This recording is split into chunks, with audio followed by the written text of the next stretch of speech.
Assalamualaikum warahmatullahi wabarakatuh. Waalaikumsalam warahmatullahi wabarakatuh. Dan selamat siang untuk adik-adik semua. Pertama-tama, puji syukur kita panjatkan kepada kehadirat Tuhan Yang Maha Esa atas rahmat dan karunia-Nya. Kita dapat berkumpul pada kesempatan ini dalam keadaan sehat walafiat. Amin. Perkenalkan, saya Funing Ramita, mahasiswi Fakultas Kesehatan, Program Studi Sarjana Kebidanan di Universitas Megabuana Palopo. Pada hari ini saya akan menyampaikan materi tentang infeksi menular seksual atau kita kenal singkatan dari IMS pada remaja. Materi ini sangat penting karena kesehatan reproduksi itu merupakan bagian dari kesehatan yang harus kita jaga sejak usia remaja. Teman-teman, masa remaja adalah masa yang penuh rasa ingin tahu dan proses di mana remaja terus belajar. Oleh karena itu, penting bagi kita semua memiliki pengetahuan yang benar terkait dengan infeksi menular seksual, termasuk bagaimana cara mencegah infeksi menular seksual ini untuk menjaga diri dari berbagai perilaku yang berisiko terhadap kesehatan. Baik, sebelum kita mulai, saya ingin bertanya terlebih dahulu, apakah ada yang pernah mendengar istilah infeksi menular seksual ini atau IMS? Belum? Oke. Baik, untuk mempersingkat waktu, mari kita bahas bersama-sama. Boleh teman-teman adik-adik, boleh lihat slide yang sudah saya print. Materi kali ini yaitu pencegahan infeksi menular seksual atau IMS pada remaja melalui perilaku hidup sehat dan pergaulan yang bertanggung jawab.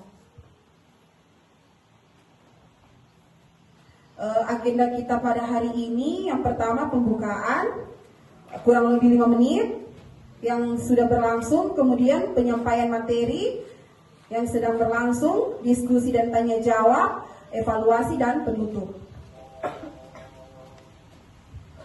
Ada latar belakang. Pada masa remaja merupakan masa transisi dari anak-anak menuju dewasa yang ditandai dengan perubahan fisik, psikologi, dan sosial. Pada masa ini, remaja memiliki rasa ingin tahu yang lebih tinggi terhadap berbagai hal, termasuk yang berkaitan dengan kesehatan reproduksi.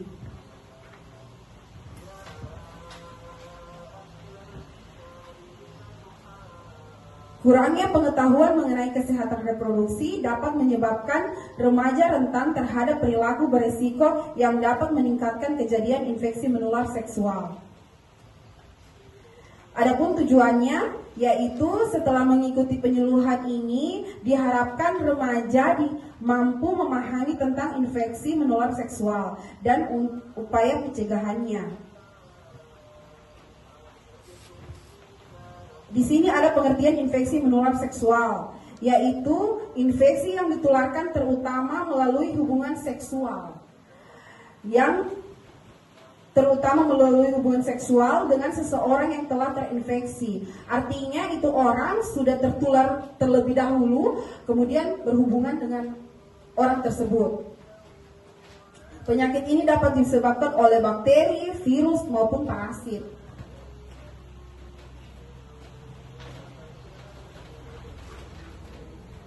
Di sini ada jenis-jenis infeksi menular seksual. Itu yang pertama ada gonoru atau kencing nanah. Kalian bisa lihat gambar di samping. Itu seperti itu sudah modelnya gonoru atau kencing nanah. Sangat mengerikan, bukan? Ngeri sekali. Kemudian ada jenis-jenis infeksi yang kedua yaitu sifilis. Kalau terdapat pada lidah itu warnanya itu merah kecoklat-coklatan. Kalau di kulit ya seperti itu modelnya. Seperti luka. Kemudian ada bercak-bercak merah. Ada gambar yang ketiga HIV atau AIDS. Kalian bisa lihat gambarnya seperti itu, muncul di semua kulit yang orang terkena HIV/AIDS. Yang keempat, herpes. Herpes itu dia seperti luka yang berisi cairan. Itu yang dinamakan herpes. Kemudian chlamydia. Chlamydia ada contoh kasusnya, chlamydia pada anak, matanya itu berisi nanah. Itu contoh chlamydia. Beberapa cara penularan IMS antara lain, yang pertama itu melalui hubungan seksual yang tidak aman dengan orang yang terinfeksi. Kemudian yang kedua itu melalui kontak dengan darah yang terinfeksi, misalnya penggunaan jarum suntik yang secara bergantian. Kayak misalnya orang pakai tato, itu sangat berbahaya. Kalau misalnya dia terkena HIV, kalau misalnya kena kita lagi, itu pasti akan tertular. Yang ketiga, dari ibu terinfeksi kepada bayinya selama kehamilan, persalinan, ataupun menyusui untuk jenis penyakit tertentu. Misalnya ibu itu sudah terinfeksi IMS, pasti otomatis bayi itu akan terinfeksi.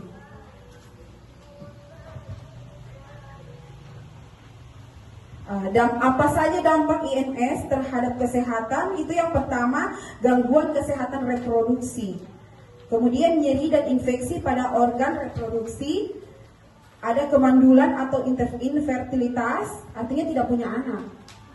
Ini dampaknya kalau misalnya penyakit infeksi menular seksual, ini dampaknya pada wanita itu tidak memiliki anak.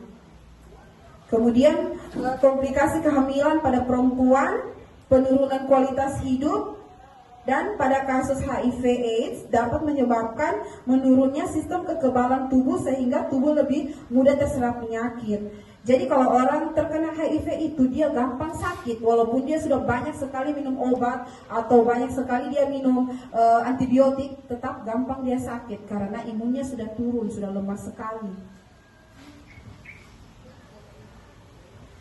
Apa saja upaya pencegahan IMS pada remaja? Yang pertama itu menjaga pergaulan yang sehat. Ini tadi yang saya katakan. Jadi kalau kita berteman, lihat-lihat. Kalau ada misalnya teman yang pergaulannya bebas, tegurlah dia. Kasih ingat dia yang ini, yang infeksi menular seksual, karena ini berbahaya sekali. Kalau menular dengan kita, kan bahaya kan? Kemudian meningkatkan pengetahuan tentang kesehatan reproduksi. Jadi kalau kalian tuh masih umur remaja begini, harus memang wajib kalian harus tahu ini apa itu penyakit menular seksual. Karena kalian akan kedepannya kalian akan menjadi seorang ibu. Jadi itu memang harus kalian tahu. Kemudian ada yang ketiga, menghindari perilaku beresiko. Yang keempat, tidak menggunakan jarum suntik secara bergantian yang sudah saya jelaskan tadi, dan berkonsultasi dengan tenaga kesehatan. Kalau ada keluhan-keluhan yang seperti yang tadi ini, boleh konsultasi dengan bidan kah, perawat atau dokter, tidak apa-apa. Malahan lebih bagus kan? Peran remaja dalam menjaga kesehatan reproduksi, yang pertama menerapkan perilaku hidup bersih dan sehat. Yang kedua, menghargai diri sendiri. Artinya kita sayang dirinya kita, jangan kita tidak sayang dirinya kita. Harus kita sayang, jangan takut nanti ada penyakit seperti itu. Hindari hal-hal yang memicu penyakit yang tersebut. Kemudian memiliki pergaulan yang positif, berteman, tidak boleh baku ajar yang salah-salah. Itu maksudnya. Mencari informasi kesehatan dari sumber yang terpercaya. Kalau kalian mau mencari informasi, jangan informasi dengan orang yang bukan ahlinya, begitu. Mau cari, tanya saja dengan bidan atau perawat atau dokter. Kemudian aktif mengikuti kegiatan kesehatan remaja seperti posyandu remaja. Di sini kalian ada ikut posyandu remaja? Ada. Setiap bulan itu ada posyandu remaja. Posyandu lansia ada, remaja ada, ibu hamil ada. Balita juga ada, pokoknya siklus hidup. Sekarang itu programnya pemerintah Posyandu itu siklus hidup. Artinya itu untuk bayi, balita, remaja, ibu hamil, lansia, semua ada itu. Nanti tanya di sini di desa. Itu. Sudah. Terima kasih. Oke, siapa tahu di sini ada adik-adik yang mau bertanya, silakan. Saya membuka 3 pertanyaan. Silakan. Oke, silakan sebut nama, umur, dan tempat tinggal. Perkenalkan dulu ya. Assalamualaikum warahmatullahi wabarakatuh. Waalaikumsalam warahmatullahi wabarakatuh. Perkenalkan, nama saya Nurul Ailina Bijalema, umur saya 14 tahun. Saya ingin bertanya, apakah infeksi menular seksual dapat disembuhkan? Kemudian, Ada lagi yang ingin bertanya? Iya, silakan. Sebutkan nama, umur, dan tinggal di mana. Assalamualaikum warahmatullahi wabarakatuh. Waalaikumsalam warahmatullahi wabarakatuh. Perkenalkan, nama saya Akila Natasha Putri, umur 13 tahun, tinggal di Tinangga. Ibu bidan, saya ingin bertanya.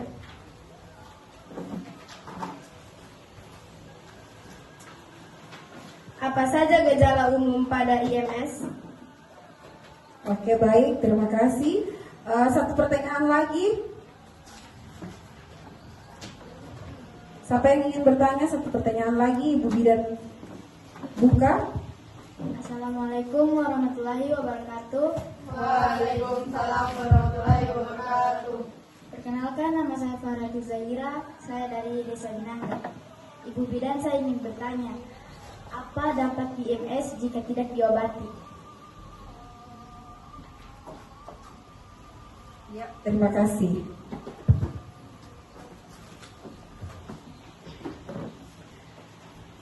Berarti ini langsung saya jawab ya. Oke. Yang pertama tadi pertanyaannya, apa dampak IMS jika tidak diobati? Iya. Pertama tadi, apakah IMS dapat disembuhkan? Oh iya, maaf. Apakah IMS dapat disembuhkan? Oke. Pertanyaan yang pertama, apakah IMS dapat disembuhkan? Beberapa infeksi menular seksual ini yang disebabkan oleh bakteri dapat disembuhkan dengan pengobatan yang tepat. Namun beberapa IMS yang disebabkan oleh virus seperti HIV dan herpes belum bisa disembuhkan sepenuhnya, tetapi dapat dikendalikan. Artinya dia tidak bisa disembuhkan, tapi bisa dia diatur dengan cara pemberian obat antibiotik itu. Oke, apakah sudah bisa diterima jawabannya? Oke, terima kasih. Pertanyaan yang kedua, apa saja gejala umum pada IMS? Oke, baik, saya langsung. Gejala umum pada IMS itu seperti nyeri saat buang air kecil, keluar cairan yang tidak normal dari alat kelamin seperti nanah. Tuh. Kemudian luka atau terdapat benjolan pada sekitar alat kelaminnya kita. Nah, itu. Gatal-gatal, kemudian nyeri nyeri di bagian bawah perut. Pokoknya kalau ada gejala yang seperti itu, konsultasi memang dengan ibu bidan. Tuh. Sudah? Bisa diterima? Oke, terima kasih. Kemudian yang ketiga, pertanyaan ketiga, apa dampak IMS jika tidak diobati? Oke, baik. Jika IMS ini jika tidak diobati dapat menyebabkan kemandulan atau infertilitas. Komplikasi kehamilan misalnya cacat pada bayi. Itu kalau misalnya tidak disembuhkan, kalau misalnya ada ibu hamil yang hamil kemudian tidak dapat disembuhkan, bisa itu berdampak pada bayinya, bisa jadi pada bayi itu cacat. Tuh. Kemudian gangguan kesehatan kronis, bahkan kematian pada kasus tertentu seperti HIV, itu jarang sekali orang yang bisa sembuh. Banyak yang sudah meninggal. Makanya sangat-sangat mengerikan kalau misalnya ini penyakit kalau tertular toh, sangat-sangat mengerikan.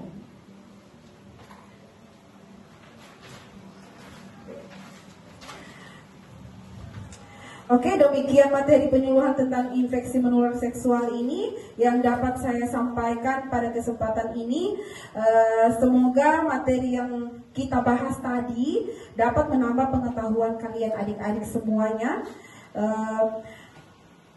Pentingnya menjaga kesehatan reproduksi sehingga menghindari perilaku yang berisiko menyebabkan infeksi menular seksual.